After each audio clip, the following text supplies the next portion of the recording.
made very clear that our mutual defense treaty applies to public vessels, including Coast Guard vessels that are operating in the South China Sea and in other waters. It also applies to aircraft, for that matter. So the PRC well understands the long-standing commitment the United States has under its mutual defense treaty to the Philippines, and the Philippines well understands that we have an ironclad commitment to support them in their lawful exercise of their rights, their maritime rights. O yan mga utol, no? Kasi nasa tama naman talaga tayo. Yung pinaglalaban natin mga utol, tama. Okay? Tayo yung may legal na karapatan dun sa teritoryong inaangkin ng China. Yung Skoda Shoal sa ngayon ang mainit, no? Yun yung pinag-uusapan natin kung saan naka-anchored yung Teresa Magbanwa, kung saan binangga ito ng China.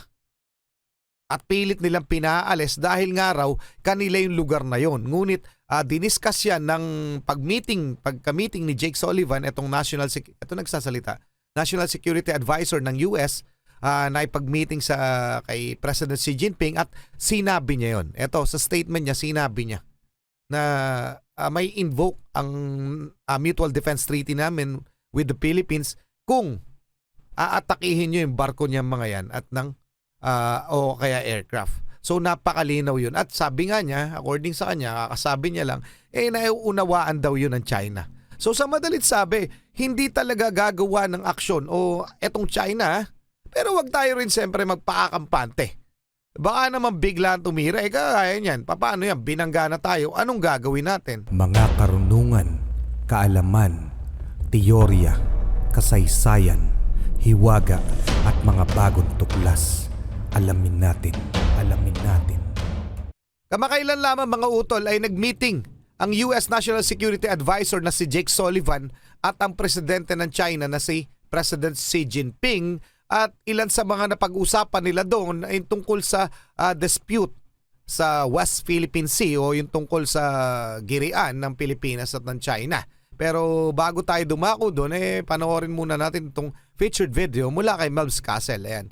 US National Security pinalagan ang pagbabanta ng China. Hinamon kami, labanan mo sa gera. Hinamon, laban. Melvs Castle, pakisubscribe siya, pakilike na rin yung video game na mga utol. Matapos intensyonal na bangga-banggain ng China Coast Guard ang BRP Teresa Magbanwa, nababahala na pati ang Amerika na baka anytime umatake ang China sa West Philippine Sea. Gaya ng naunang babala ng China's Defense Minister, gagamit raw ng military force ang PLA Navy warship pag hindi winidraw ng PCG ang ating barko. Nauna na sila magbigay ng statement mga utol na handa silang gumamit ng puwersa para lamang umalis ang BRP Teresa Magbanwa dyan sa Skoda Shoal dahil nga daw illegal na naka-anchored tayo doon. Okay? So inaangkin talaga ng China yung lugar na yon. Okay? So kaya nila pinapaalis. Pero 'di ba? Bakit tayo aalis sa ating teritoryo? Ganun lamang. Pero yun yung banta ng China. Tuloy na muna natin. Pag nagpumilit pa raw ang BRP Teresa Magbanwa na maglagi doon, maghanda-handa na raw tayo sa posibleng mangyari. Yan ang pahayag ng China ang pinalagan ni US National Security Advisor Jake Sullivan. Pag pinangkaraw ng China ang palubugin ang barko ng PCG, mapipilitan ang Amerikang manghimasok sa gulo at i-apply ang Mutual Defense Treaty. Di na raw kailangan ng permiso ng AFP. Gaganti ang Amerika nung naaayon sa batas. Makailang ulit na rin kasing tinanggihan ni General Romeo Bronner ang alok ng Amerika. We also have made very clear that our mutual defense treaty applies to public vessels, including Coast Guard vessels that are operating in the South China Sea and in other waters. It also applies to aircraft, for that matter. So the PRC well understands the long-standing commitment the United States has under its mutual defense treaty to the Philippines. Ayan mga utol, napakalinaw niyan na mensahe para sa China. So yan ay diniscuss nitong ni Jake Sullivan sa mismong presidente ng China na hindi nyo pwedeng atakihin etong Pilipinas o yung mga barko ng Pilipinas. Okay? Dahil magkakaroon tayo ng problema. Okay, napakalinaw niyan. Balikan lang natin konti ulit. Ha? Para malinaw natin makuha yung mensahe buo. kasing tinanggihan ni General Romeo Bronner ang alok ng Amerika. We also have made very clear that our mutual defense treaty applies to public vessels, including Coast Guard vessels that are operating in the South China Sea and in other waters. It also applies to aircraft, for that matter.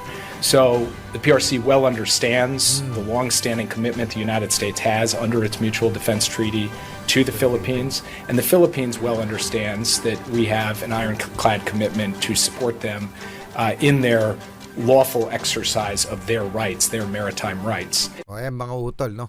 Kasi nasa tama naman talaga tayo. Yung pinaglalaban natin mga utol, tama.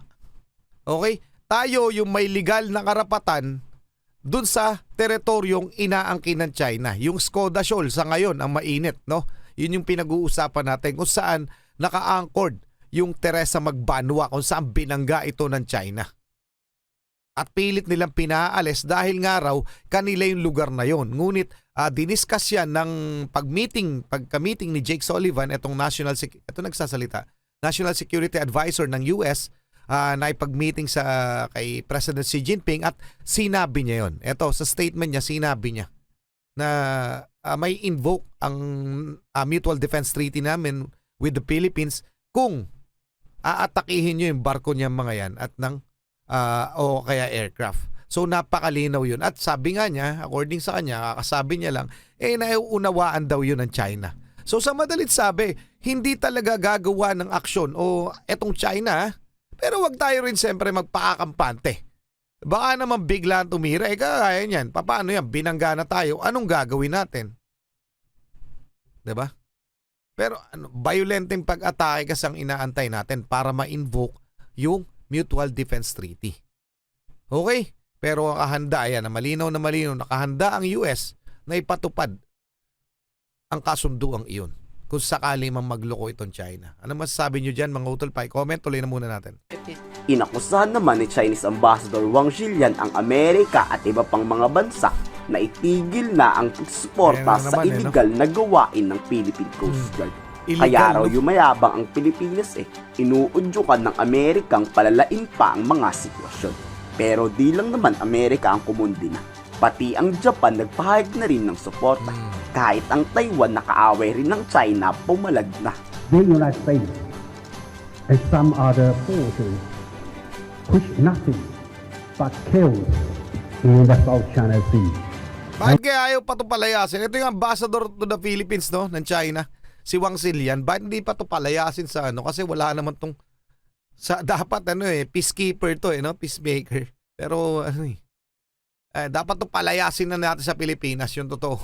And keep stirring up trouble in this area. Nananalangin pa nga ang China na sana daw wag nang makisali sa gulo ang hindi naman makakasali. Wala raw tong naidudulot na maganda. I hope that regional countries will maintain necessary vigilance against such evil claws behind the scenes, and hold the initiative of maintaining peace and stability in the South China Sea in their own hands. Lagi nila sinasabi yung maintaining peace and stability, pero sa totoo lang mga utol, uulit-ulitin ko lang to. Sila naman yung dahilan kung bakit walang peace and stability at walang, diba, may tension. Kung bakit may tension sa West Philippine Sea, sila, yung China, may dahilan.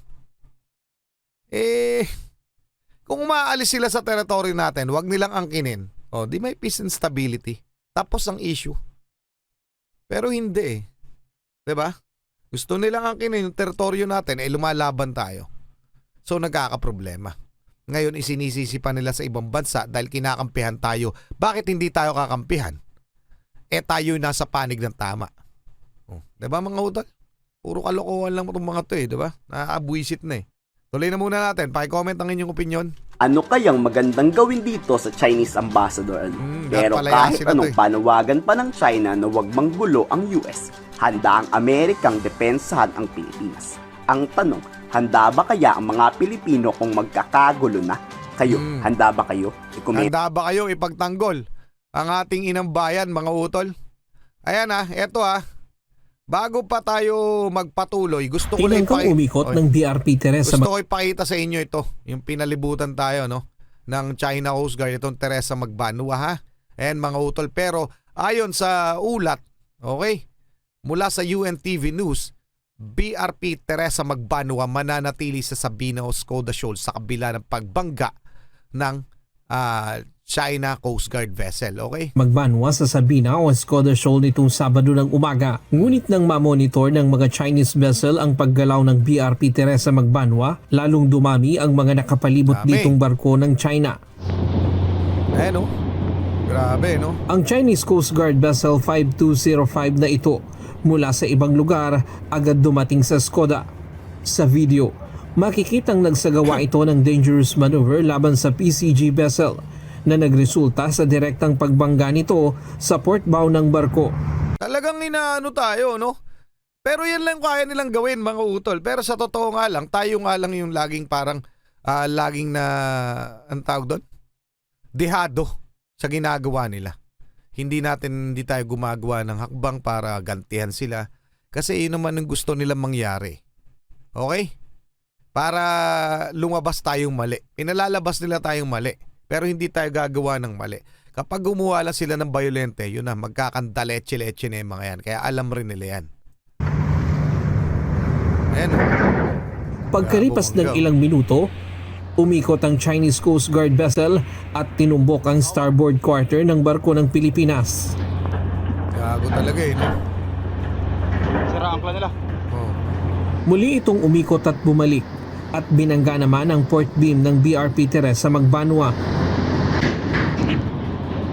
Ayan pinanggabangga It is important. Ayan mga utol Pinakita ko lang sa inyo yung pangyayari mula sa PCG. Teka lang. Mali na tayo. So anong masasabi nyo dyan? Kaya lalong tumitindi ang tensyon dahil sa agagawan rin itong mga Chekwa na ito. Pa-comment na lang ang inyong opinion mga utol. Maraming salamat. Muli ako sa Target Achilles in behalf of the Real South Pride Production. Ako ay nagpapasalamat sa walang sawa niyong pagsuporta. Kayo mag-iingat. Keep safe. God bless. At saludo po ako sa inyo lahat. Maraming salamat po.